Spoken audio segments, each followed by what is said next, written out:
Hey guys, Haz here at Shield K9, and I want to talk to you guys today a little bit about rewards.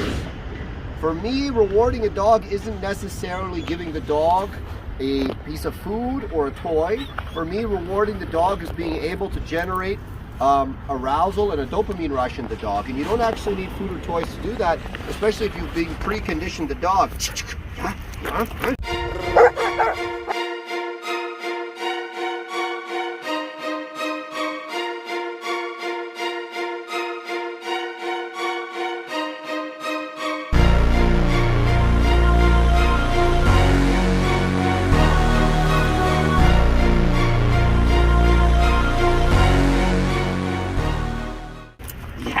Yeah, good. And I know I've talked a little bit about it, a little bit of interactive play, right? Interactive play is so,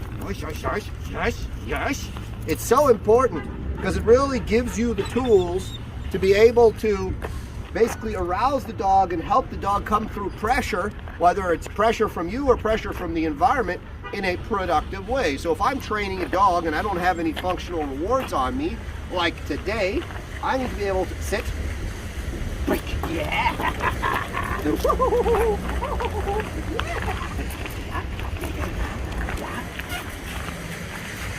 sit.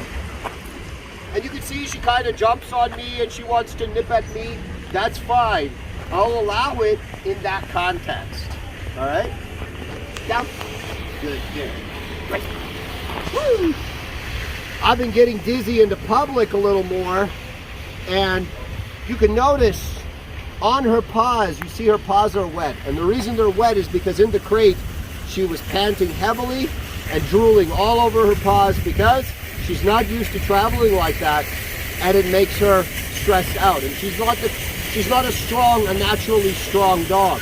So with a dog like this, it's so important that you do all the right things to kind of build the strength of the dog, not just from an exposure perspective, but also from a handler perspective. When you can generate arousal in the dog, especially when you sense that when she's becoming a little bit stressed, right? Yes, yes. All right, good. Sit. So I'm able to take the dog in through stress into arousal and back again as necessary to generate the functional control I need on the dog. Yes, I can give her food. Yes, I can give her a toy reward.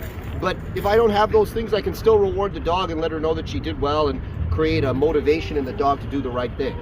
So what I'm here with Dizzy today to do, because she lives on our country property, she doesn't really come into town much.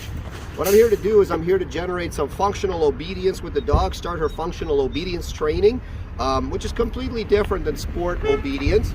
And I'm here to just create some solidity in that functional obedience training so that soon I can have this dog completely off leash anywhere and everywhere.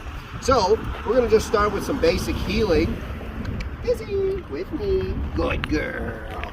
And you'll notice the behavior in the heel, right, is that the dog's fairly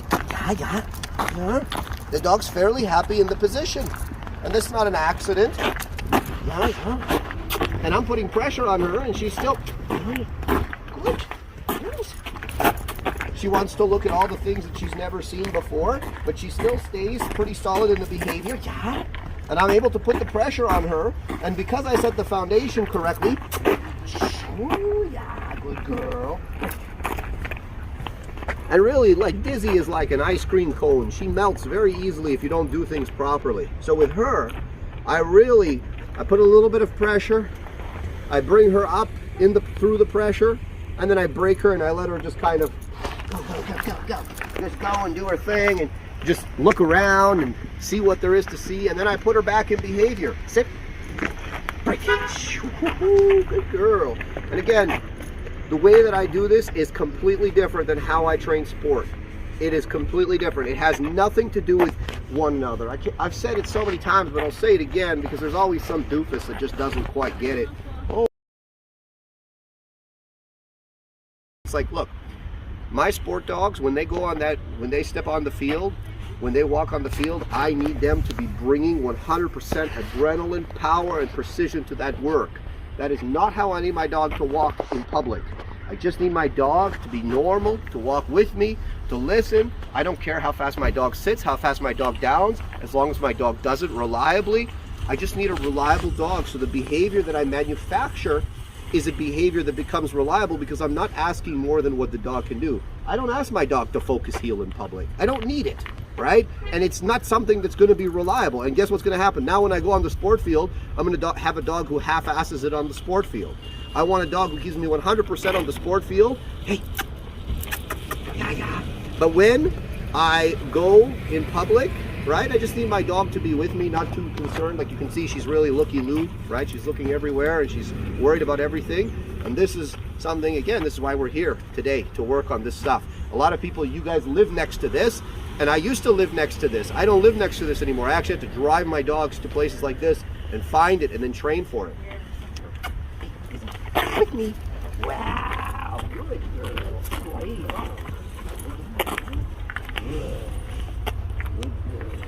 Good. Yeah.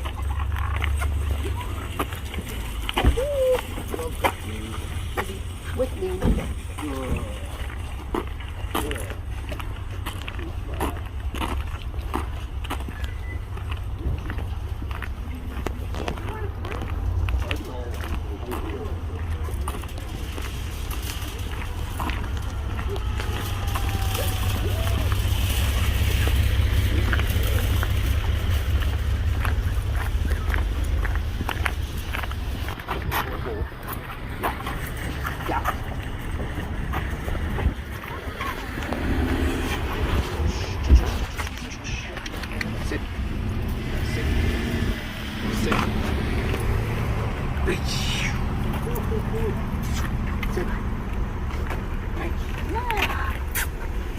With me.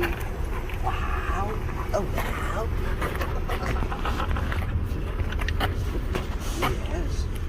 Yes. Child. Yeah.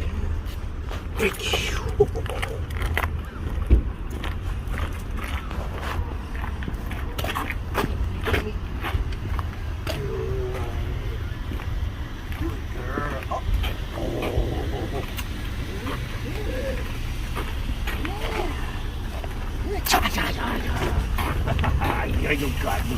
Sit. Good. So you guys see what's happening, right? She's still like a little bit stressed by the environment and this is up. But she's starting, you can see I put the pressure on her and the body language actually improves. It doesn't decrease. And the reason why is because of the conditioning and the foundation that I put into this dog to create an activation to pressure. I don't want a suppression to pressure from her. It's very easy to suppress this dog. I could suppress this dog by sneezing the wrong way. What I want from her is when I put the pressure on her, that she becomes active but intuitive, right? Like, what do you want, but in an active way? So right now, you can see that, right? She gets all nippy and a little jumpy, and that would worry some people, but it doesn't worry me because I know the dog, and I know where we're going, and I know how to make it stop when I need it to stop, right? Sit. Ironically, I see a lot of people, they do this by accident, and they don't do it in a good way, and they don't know how to control it. There's nothing wrong with making a little bit of activity on the dog with pressure, but you got to know how to be able to say to the dog, that's enough, and you got to be able, hey, sit, good, down. And you got to know how to be able to tell the dog, hey, you're getting a little bit too active, scale it back a little bit. So I'm just doing some really short, basic exercises with the dog, and then picking the dog, and just letting her kind of deal with the world, right? So a lot of people ask me, oh, when should I put on the e-collar? This is Malinois. I think she's 8 months old now. There's no magical time to put the e-collar, right? It's when she's ready. And ironically, this is probably a dog I could positive only train if I wanted to. Because she's very sensitive. She's a little bit stressed by environmental stuff. She's a little bit stressed easily by the handler. I can just raise my voice for her to stress, right? And she's food motivated and all the other necessary prerequisites. I could probably train this dog positive only if I was so inclined, but the problem with that is it would make her weaker. It wouldn't do her any favors. I would do it just to show I could do it, but I won't do that because it's not gonna, I want strong dogs, I want resilient dogs. It's not gonna help her. She actually needs to learn to deal with pressure and to overcome it and to be strong to it. She needs to be strong. She needs to be strong. right? So when I say sit, right, sit, good, right? And I really want the dog to become powerful in the obedience, even though it's functional obedience. I want her to be a little bit more powerful. You can see she's more active in the obedience than she is out of it, because again, some environmental stuff, and it's exposure too. The dog hasn't been exposed all that much. Again, it's not something I worry about too much, because the dog will be what she's going to be, right? Come here, come. So this is the foundation I'm laying on the dog so that I'll be able to take her off leash within a month or two. And I just chip away a little bit of foundation here or there, and I just work, sit down, heel, come when you're called, all these things. And I just work on all of that stuff. I don't use the e-collar for it. There's a lot that needs to be done before we put an e-collar on the dog and start using it for me.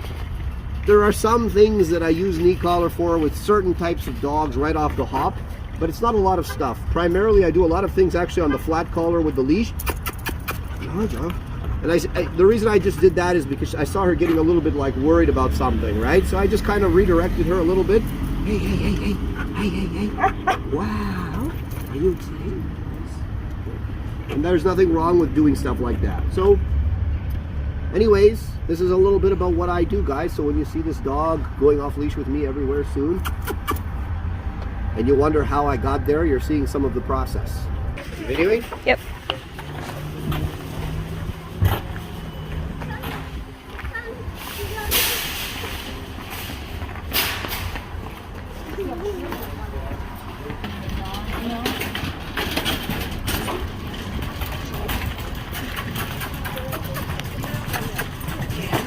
Good girl.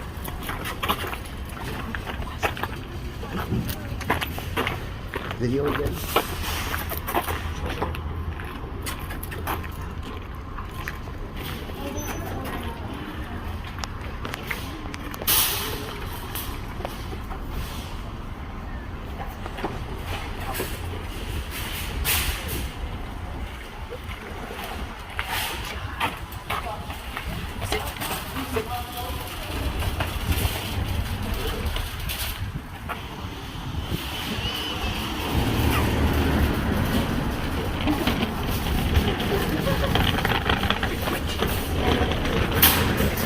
You guys can see, right?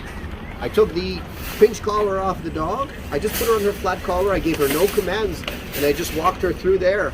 And now I just left her guidance without any direction. And I just left her in her own brain, and you saw the result. Much more stress. Now I put the pinch collar. I put the pinch collar back, and I walked her through with the pinch collar. You saw the difference in the dog, right? And it's not because of the pinch collar. It's because of how she perceives the pinch collar and how I taught her to perceive the pinch collar.